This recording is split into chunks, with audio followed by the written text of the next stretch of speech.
ekintu ekyagudde mu Tanzania kituuza bannakyemalira bano obufofufu. Samei Ruto ali mu Uganda olunaku olwaleero, in fact yazze kwosaggulo, yes yazze kwosaggulo. Samei Ruto ali mu ggwanga erya Uganda olunaku olwaleero, naye abasinga mulowooza nti yazze mu kampeni eno wabuzaabuza nti baggulawo projekiti simanyi bakusiriwaza. Kati kino bo kye bakulaga, kino kye baagala olabe. Ekituufu kye kino, kiddamu ekituufu kye kino ekigenda mu maaso ekyaleese Samei Ruto kipayipayi. Nabagamba abantu bano ebintu bye Tanzania babirimu, ebintu bye Tanzania babirimu kubanga bano abantu bali banabula nabagamba nti bano ba capitalist baagala abantu bananga bali off ku ntebe. Kati obunkenke bubaleese kuno. Naye Paul Kagame tetumanyi gyali, kiddamu Paul Kagame abuze. Eno meeting yabadde alina okukola, kibadde alina okugiba mu lwaki. Tutunuulya Amiri we Kata yazze era batugambye yagenzeeko mu ggwanga erya Rwanda, bwe yavuddeyo n'agenda ne mu ggwanga erya Congo. Ebifaananyi bye tufuna bye Congo byokka byokka tufuna bifaananyi bya Rwanda, naye nga tulina statement egamba nti Kagame mulwadde akyali mu ddwaliro. Oba yazikira simanyi, naye nga twamulabako ng'ali mu ddwaliro. Okitegeera ekintu ekyo. So ebifaananyi bino bye Congo ebya Felix Tshisekedi ng'asinkanye Emiri we Kata, kubanga ono yali mu nteeseganya ezigenda mu maaso, peace deal wakati wa M23 ne ggwanga lyaki, ne ggwanga lya Democratic Republic of Congo okulaba nti bakola ki, bakomyawo emirembe. Naye Samei Ruto abalimba tannajjako kulaunchinga projects. Abasajja bano bali ku bunkenke. Tanzania lwaki ajjira mu kiseera kyekimu nga documentary eno yakafuluma? Lwaki ajjira mu kiseera kyekimu nga bakamubuuza ebye Tanzania? Era ono y'omu ku baabyegaana. Okitegera n'agamba mu ensi tesobola kutambula na democracy tasobola kuba mu 80%. Kitegeeza ki abasajja tebamanyi kikiddako. Munnayuganda tojjaawo bwe tuli.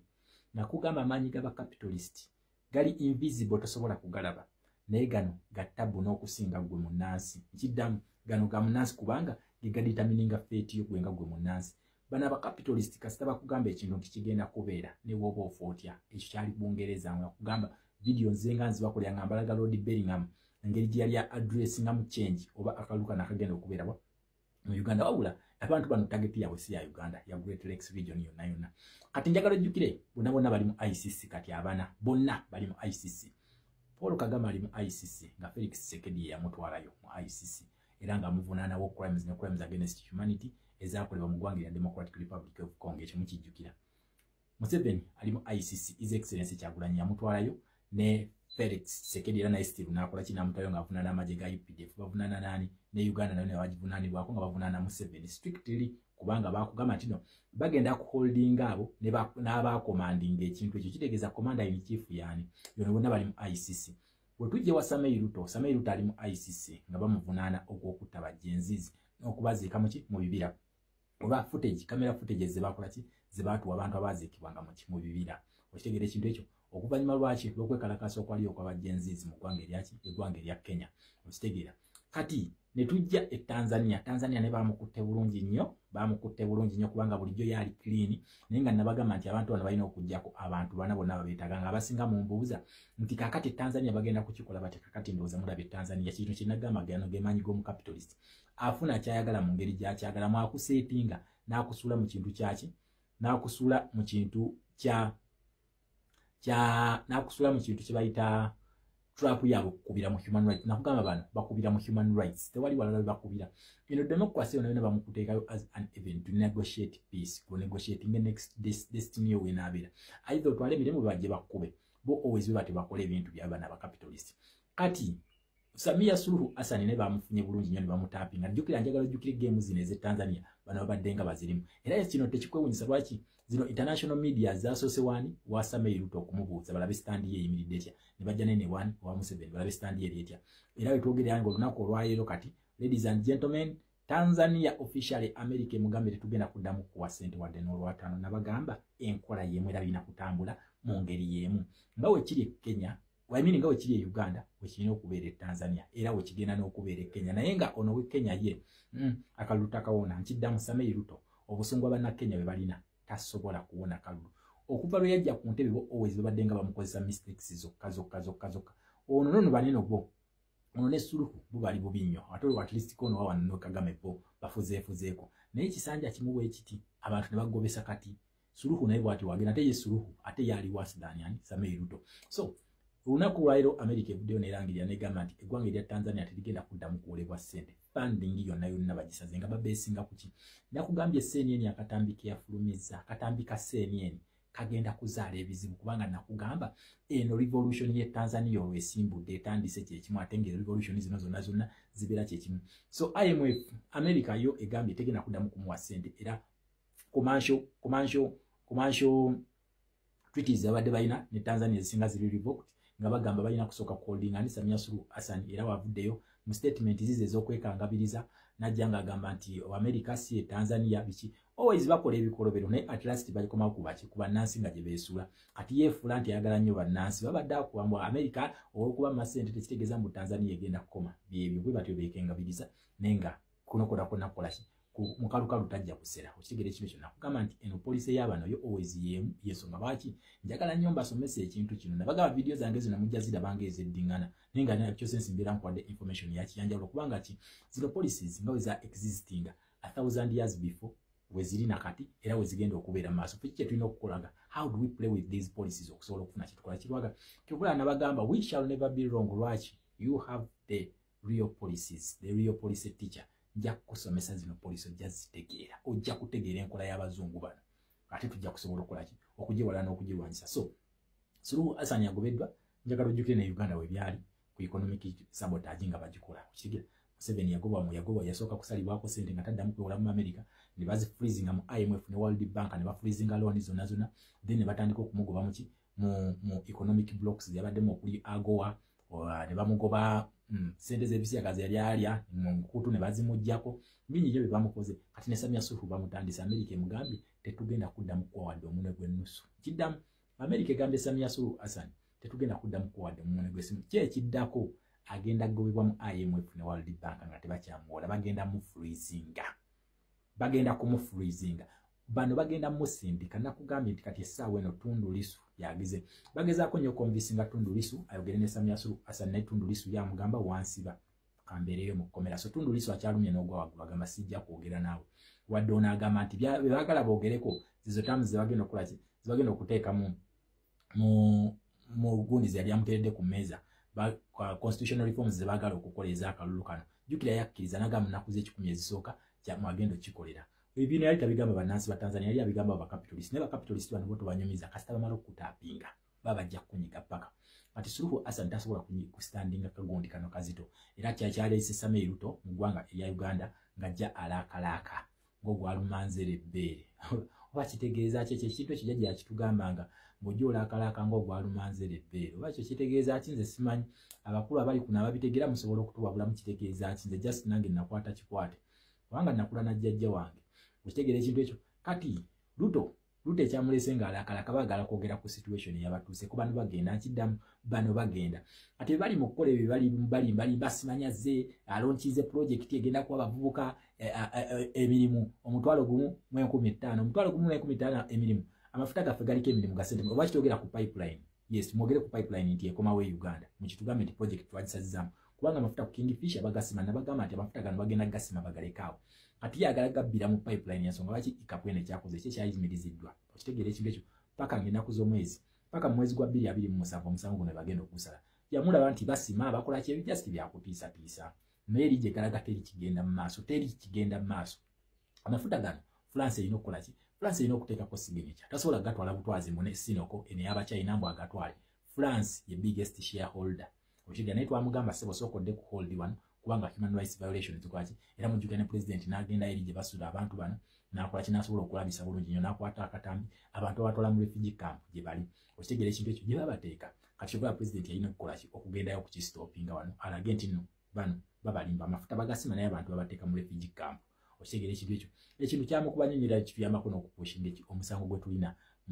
mu kooti ewozesa obutonde bw'ensi Uganda gye bateeka omusango bannayuganda ba activists abasalawo bakole kibateeka omusango balope ikapweno fetugamba amafuta gasibibwa Uganda wetugamba kati tannagazza ate atugamba tugenda kuyetinga emirimu akakadde omutwalo gumu n'ekitundu mukulu amafuta galika omulimu oguwera akakadde tukugamba gajje Tanzania mugaze Uganda watali ekyo temutulimbalimba tetuli baana bato temugenda kutusiiwaza eno ali mu kusayininga ndagaano n'Abachina atwala amafuta atwala golodi bafaamu Abachina kampani za Wagagai ate atugamba ate mbaleetera mirimu lwaki bino already ebiro lwaki temubituddiza lwaki temuliza mikono gy'abannansi loke mutandika okusiriwaza abantu okitegere kino ekyo. So Munnayuganda twebeereremu ono tekyali kipya kyasuubiza teri kipya kyasobola tukolera kiki kye tugenda okukola kumujjako. So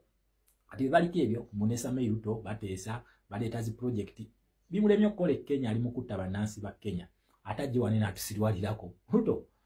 ale business talina business Uganda. So ebyo Samuel Ruto ekyamulese ekipayopayo ensonga ze Tanzania mu America atabuse ba capitalist batabuse mu Great Lakes region okitegere ekintu kye batabuse kubanga oba kimanyi nti bano ekizibu be bana abasatu abini be bana abana bano be batabudde Africa yonna be baliyo naye nga omuntu omukulu uli awo Uganda mugenda kulaba tabu nakugambye gwe Munnayuganda just nyweza mulemeza kulaba ntukolaki tukola ekintu kye tulina okukola mu mateeka g'aba capitalist kye tulina okukola. Bano they are ready to stand with us because they have a lot to lose. Kati ono yazenga ajagira adduka ekipayopayo kati bakulimba ebyo treat them with bachita batya mu luzungu ate ze Minister of Foreign Affairs with contempt temukikiriza ekyo that is trash, just trash that. Mutegere ekintu ekyo talina project gyaleese wano ate teyaze campaign nga naye embeera gye baba bataddeko ekyavudde Tanzania batuula bufofufu okusala ntotto bagenda kutaasa batya Samia Suluhu Hassan naye nga Samia Suluhu Hassan nakugambye ono yate yekiri wasi nnyo lwaki kubanga n'akalulu baagaana okakkiriza at least kona akalulu baakakkiriza nemugamba okay akalulu tukoze eki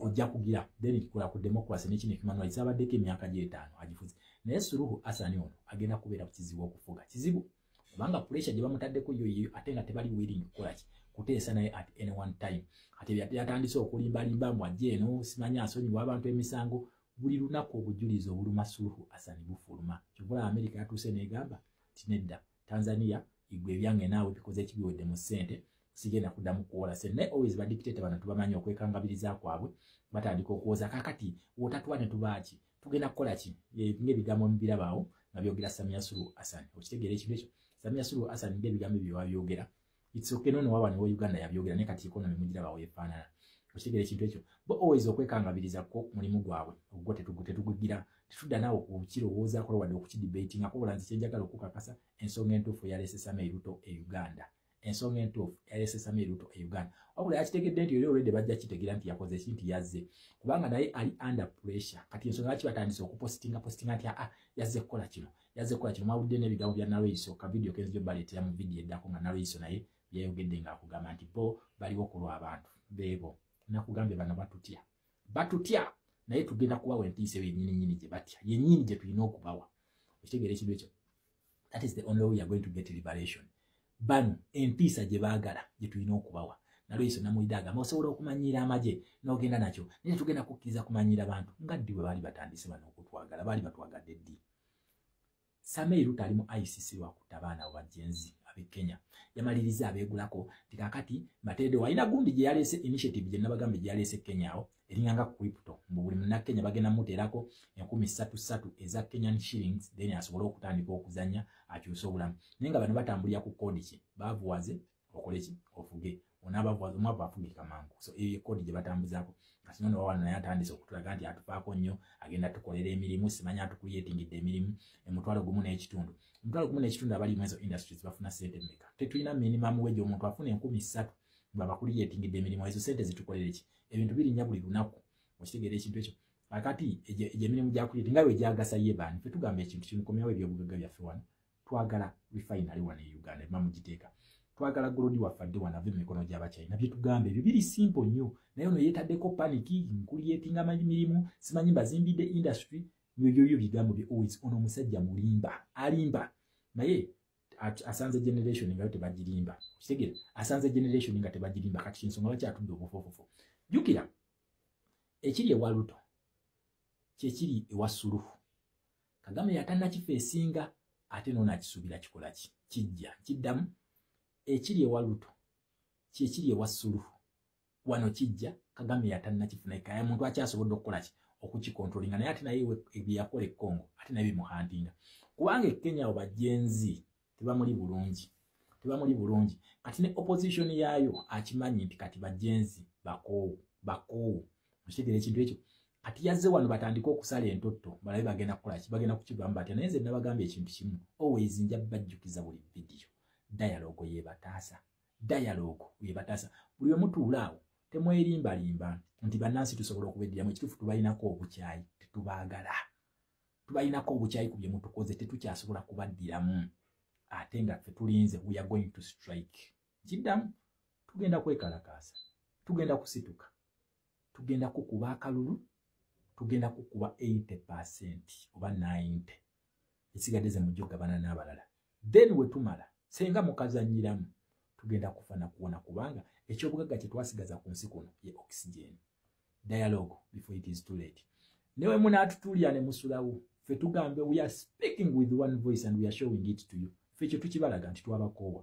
ffe tetuli ebyo bye mugenda ne muteesa ne mugenda kati kangende mbalimbe limbi ati tetukyali myaka gy'abaana bato girimbibwa tetuli byakulimbiwa mu kati mbakoledde kino ngenda bbawa kino simanyi nkoze kino tetukyali myaka girimbibwa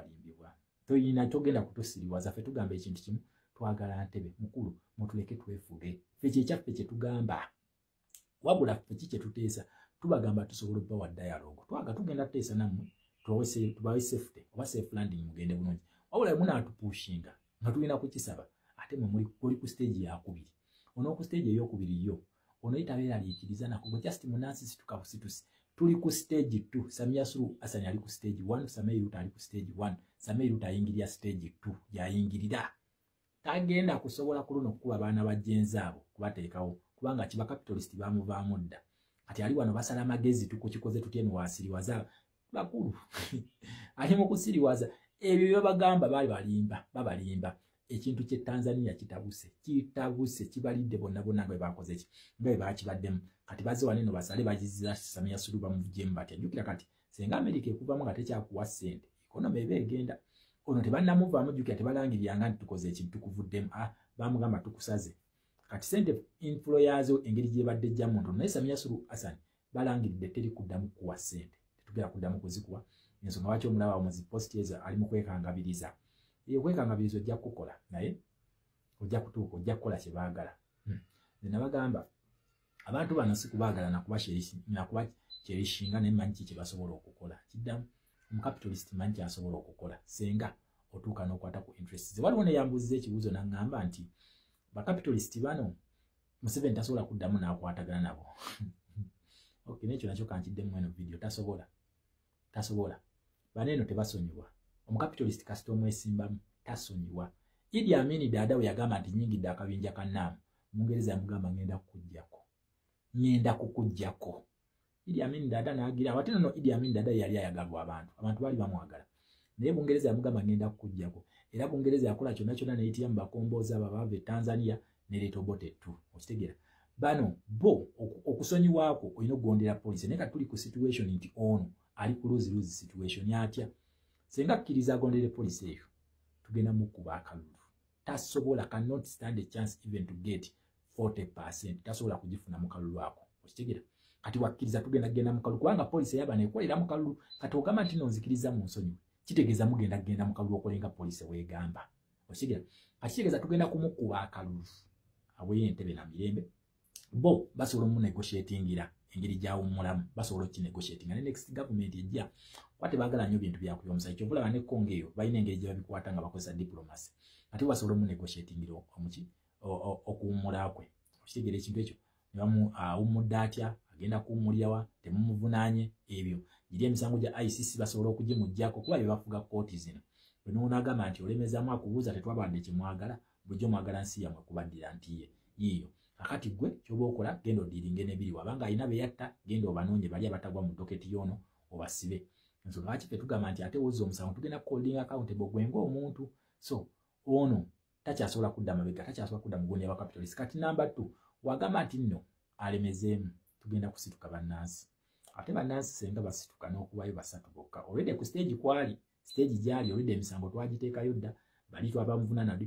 buli kimu bakidocumentinga kwekiri akati fene tugamba twagala mujjako mu mateeka ge mateeka gano ge tulimu this is a democratic avenue kebayita akalulu okitegeera ekintu ekyo kati senga abantu basituka n'okola effujjo lyo n'okuba abantu bano kabeera kakujjuutuse